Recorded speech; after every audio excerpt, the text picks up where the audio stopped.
Bonjour et bienvenue dans mon lieu de travail. Donc ici vous êtes dans mon bureau, donc c'est ici que je gère la plupart des créations que je réalise, donc de toutes les étapes de la création jusqu'au produit fini. Dans cette pièce on trouve principalement des crayons, de quoi dessiner, de faire des esquisses. Ensuite il y a mon ordinateur bien sûr sur lequel je peux travailler donc des rendus en 3 dimensions. Et c'est ce qui va vraiment donner vie à l'objet et qui va prendre une dimension nouvelle.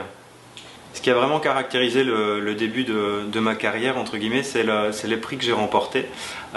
Étant encore étudiant, j'avais déjà remporté un prix avec la Ladder Light, donc l'échelle lumineuse, ce qui m'a vraiment encouragé à continuer dans le design. Ensuite, j'ai enchaîné avec un prix remporté par la Pitcher, donc c'est une chaise en lamelé collé, inspirée du signe pi en mathématiques. Et j'ai également enchaîné un 3e prix qui est le prix du Hainaut occidental, le prix artistique, qui a été décerné en 2007 avec 3 objets. Et donc ça m'a vraiment, je dirais, poussé à continuer dans cette voie et à continuer à créer de nouveaux objets. À partir du moment où j'ai un objet en tête, je sais déjà comment je vais le fabriquer, je sais quel matériau utiliser, comment on va travailler ces matériaux. Donc à partir du moment où je vais commencer à concevoir, en tout cas l'objet va naître dans mon imagination, automatiquement ce sera déjà par rapport à un procédé de fabrication. J'essaie de gérer au maximum toutes les étapes, donc ça va vraiment de l'inspiration à la conception, à la réalisation en 3 dimensions des modèles. Ça passe également par la recherche de fabricants. Jusqu'à également après le suivi au niveau des usines pour voir si la qualité et les finitions sont vraiment satisfaisantes. Donc il y a vraiment tout un panel de choses que je suis et qui me tiennent vraiment à cœur. Donc c'est vraiment la partie la plus riche dans le travail, c'est vraiment cette diversité en tout cas. Je vois mon travail un peu comme une évolution. Déjà, enfin, ma religion entre guillemets c'est vraiment le destin, donc destin, destino. Il y a vraiment un lien entre les deux. Ce que j'ai voulu aussi retranscrire dans mon travail, c'est une symbiose entre 2 univers qui est d'un côté on a le design qui est basé sur la fabrication d'objets fonctionnels en série, de l'autre côté on a l'art, donc l'art pur et dur je dirais, qui est basé sur des objets uniques mais dotés d'un fort concept. Donc vous avez le concept d'un côté, vous avez l'objet en série de l'autre, et j'ai voulu vraiment à travers cette collection scinder les deux et donc de réaliser des objets qui sont techniquement fabricables en série. Tous les objets que je présente on peut facilement les réaliser industriellement et ils sont dotés d'autre part d'un concept prédominant qui est ici le concept médical. J'aime particulièrement utiliser le métal. Pourquoi? C'est assez simple, parce que le métal a des propriétés, des caractéristiques qui m'intéressent. On sait souder le métal, on sait le plier, il existe en tube, en tuyau, et on sait également le découper au laser.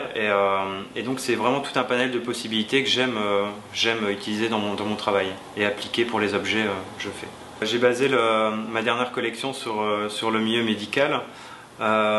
Pourquoi? Je pense que c'est quelque chose qui était toujours en moi et que j'ai développé au fur et à mesure du temps. Donc j'ai toujours eu un attrait pour le milieu médical, que ce soit les instruments qu'on utilise dans les laboratoires, dans les salles d'opération, ces univers blancs. Enfin, il y a vraiment un esprit médical que je chéris, que j'aime vraiment particulièrement. Et par rapport à ça, j'ai voulu les retranscrire dans une collection de mobilier design. Pour pouvoir m'inspirer encore davantage, j'ai assisté pendant une matinée à des opérations dans un bloc opératoire à Lille par exemple. Et ça c'était vraiment très intéressant parce que ça m'a permis vraiment de m'imprégner du lieu, de le ressentir vraiment pleinement et de pouvoir retranscrire tout ce que j'y voyais, tout ce que j'y ressentais à travers cette collection présentée aujourd'hui. On soigne l'individu à travers les médicaments, à travers les plantes, à travers la lumière, même également à travers l'énergétique. Et je me suis dit, bah aussi, pourquoi pas soigner l'individu à travers l'objet. D'où justement l'intitulé de la collection présentée, au cœur de l'objet. Et donc je vois vraiment l'objet un peu comme une thérapie, pour une thérapie de bien-être. Donc quelque part, j'essaie vraiment de soigner l'individu à travers l'esthétique de l'objet. Donc un peu comme un thérapeute, comme un chirurgien esthétique de l'objet, si on veut. Plus il y a d'éléments, plus il y a de choses autour de nous, l'œil se disperse, le cerveau se disperse, et du coup on est agité, on est énervé, on est anxieux, et le fait d'avoir quelque chose d'épuré fait que ça repose l'esprit, ça nous calme. Donc c'est pour ça que j'ai vraiment voulu travailler dans cet esprit de simplicité absolue. Mais par rapport à ça aussi, peut-être ce qui pouvait être aussi un piège, c'est qu'en faisant des objets trop simples, on rentrait dans des choses trop basiques et du déjà vu. Donc c'est pour ça que j'ai voulu apporter un concept supplémentaire au fait que je travaille la simplicité. Comme ça c'est un petit plus, une petite plus-value et quelque chose, une petite touche je dirais personnelle qui va être apportée à l'objet.